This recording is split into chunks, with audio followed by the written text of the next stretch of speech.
guys, thank you so much. Sorry, I feel like a political speaker. For Ferelden.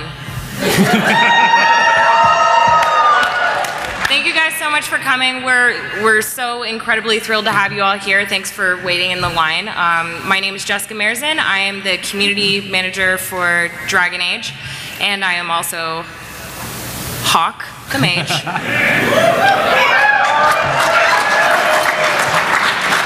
So thanks again for coming. Without further ado, I'm going to pass this on to Mike Laidlaw, our creative director. Thank you guys again.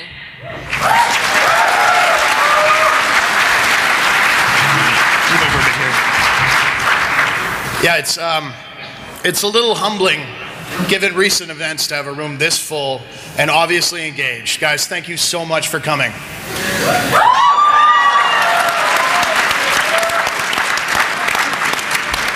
There's a rare experience, you know, when you leave the goddamn internet and come to real life and go, right, it's so much better out here. All right, so then. We're going to talk a little bit about things. And first off, a quick round of introductions to Stu's here. Jessica, of course, you know. Myself, the creative director for DA. Mark Dara here is the executive producer for the entire franchise, so he's the big boss man. David Gator, our lead writer on, well, virtually everything back to Baldur's Gate 2. And Shane Hawko. Yeah.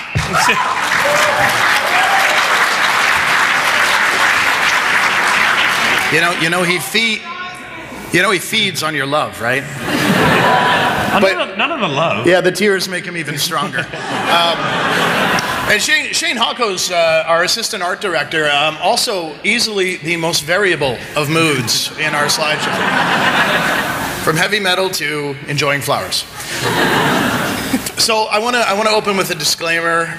We're going to talk about some stuff today, and this stuff is not tied to a specific product. Now, I think you can all do some mental math, maybe a bit of gymnastics, and figure out what we're really saying. But let's be clear. We're not making graven promises here, but we're talking about some ideas and some feedback we got from you guys. We want to make sure everything you understand is work in progress. It's ideas. However, you can get a pretty good sense of where things are headed for the future. Now, feedback is something we're taking really seriously, obviously, for DA3. You know, with DA2, we saw, you know, lots of positives, some negative. Obviously, we're taking a long look at that, making sure that the game we're making is A, the game you guys want to see, and B, definitely the game we want to make. So, Mark took point on this, taking a single thread and saying, you know, I'd like to get some feedback from people as we announce that Dragon Age 2 is concluded, that we're done active development on the DA2 story. In 3 days, this jumped to 2,800 posts, as you can see, 113 pages. So there was a flood of feedback, and there were a fair amount of topics covered. This is kind of the tip of the iceberg, and you notice some things in there contradict other things on there, which is kind of the nature of the beast.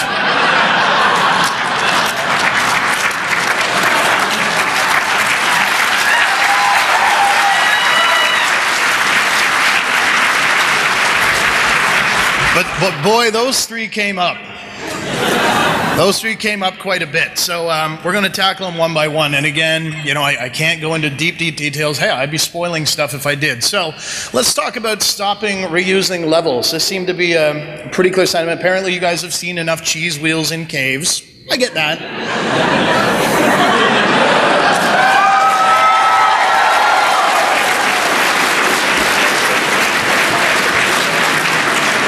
It's gonna take thrashings for the level art team to not put cheese everywhere, but you know what? I know what you guys are looking for, and I know what we're looking for. We're looking for variety. We're looking for space. We're looking for scope. We're looking for something cool, hidden, forgotten, and lost. And if we really need to go somewhere more urban, let's make sure it's not Kirkwall. And maybe let's go somewhere new, somewhere a little more French.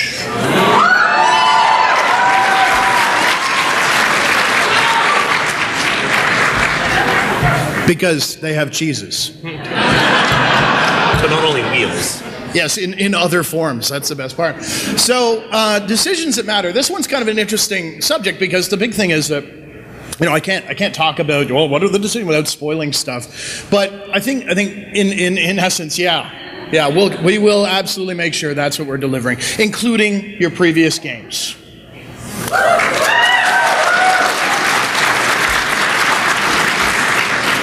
We're aware of some import problems, we're aware of some weirdness, so we're going to do everything we can to make sure that the game you want to play and the world that you want to bring forward is what's happening.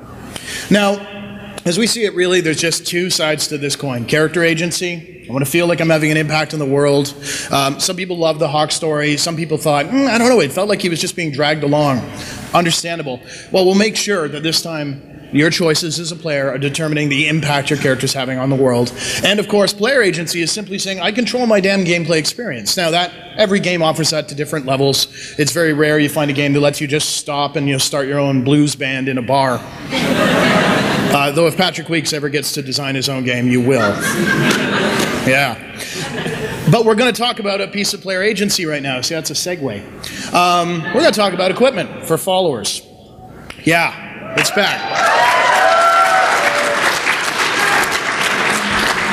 Now, I'm going to pause for just a second in the slides here, and I got to say, if you guys haven't seen, actually, front row people, do you feel like standing up? We have got some amazing cosplay here.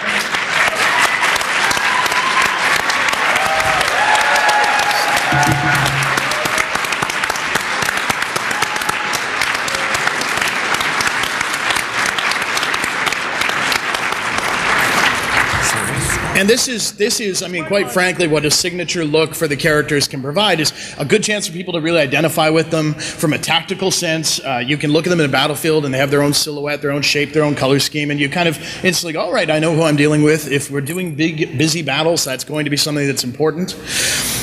But also, it just gives us a good, strong visual identity as a franchise. So we still think that having a signature look or an iconic look is really important, but we don't want to take away your agency as players. So, suppose in your party you had a Grey Warden, let's say, and suppose you had a Seeker,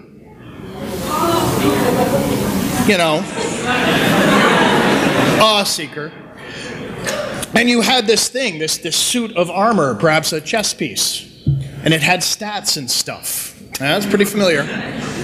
Well, if we have these two characters in your party, what we want to make sure happens is that when you put the chess piece on, you're seeing a visual change. Not necessarily a fundamental redo of the character, but a visual change, something that's added on. And if we were to move that to our Seeker, it would similarly move across. Not identical as a suit of armor, meaning the character still has their own shape, their own look, but something that obviously you can see the correlation. That's the direction we'd like to head. And I'll show you why. Because we can then extend out to arms, arm guards, shoulders, pauldrons, that kind of thing. We can move that between characters as well. You can end up with full suits that are thematically similar, which is very similar to what you saw in Origins. But again, it's you doing the combinations. Move that to another character, and again, you see that kind of thematic thing. Notice they don't really lose their identity in the process. That's the middle ground we've been looking for since DA2. And of course, then, suit equivalencies across different plate mail wearers like that. Or something that's a little more to their taste like that. And if things are really good, maybe we'll let you mess around with stuff like color or even material.